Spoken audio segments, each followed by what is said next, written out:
Good,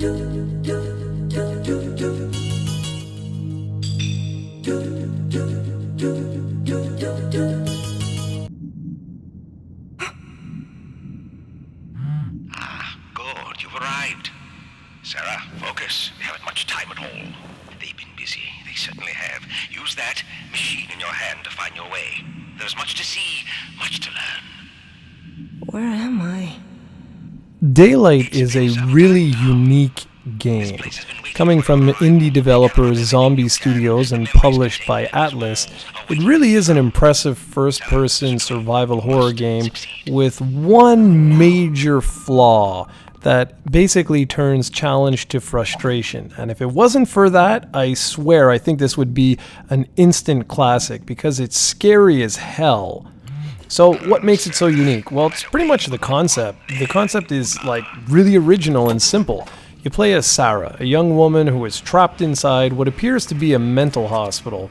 And she's only armed with her cell phone for a light as well as a map that's displayed on the screen. And that's pretty much it. You set out looking for your way out of the hospital, eventually get to a forest area, and so on and so forth. The action is entirely from a first-person perspective, and pretty much outside your cell phone, all you have are glow sticks, which help you identify remnants, and other documents scattered around the environment. And then you've got flares, which are hard to come by sometimes, and they're the only way you can get rid of the shadow witches.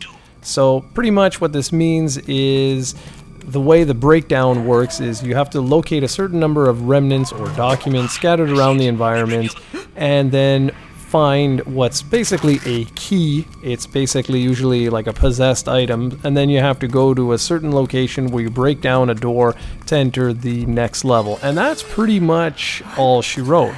The catch is, every time you locate a remnant, your threat meter increases. The more threat you have, the more those shadow witches appear, or more the environment starts to rattle around, you start hearing noises, and your character, Sarah, slowly loses her mind. It works a little bit like the sanity meter from Eternal Darkness, although not quite as cool. Something else that's really original is the fact that all the levels are randomly generated, meaning that the remnants won't appear in the same place as they did the last time you played the game, and that really adds to the suspense. And believe me, you're going to be on edge while you play this game.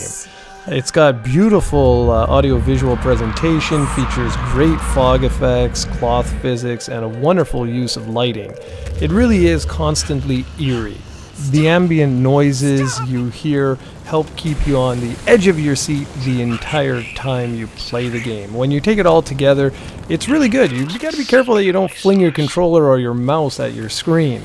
However, I did mention that there was one bad aspect of the game, and that's the fact that your challenge very quickly turns to frustration. And why this is because as you locate the remnants, eventually you become very weak. Like, the witches can easily come up and kill you without you even realizing that they were there, and then you have to redo the entire stage and have to relocate all the remnants, and that's really, really frustrating, especially considering the more remnants you collect, the more vulnerable your character is, because the higher the threat gauge goes, the more chances are that you're going to stumble upon one of these witches. So it does get a little bit annoying. The other thing that I found annoying was the repetitive nature of the puzzles. All you're basically doing is moving one box from one point to the next point, and that's pretty much it. And then you couple that with the fact that for the most part, the entire beginning of the game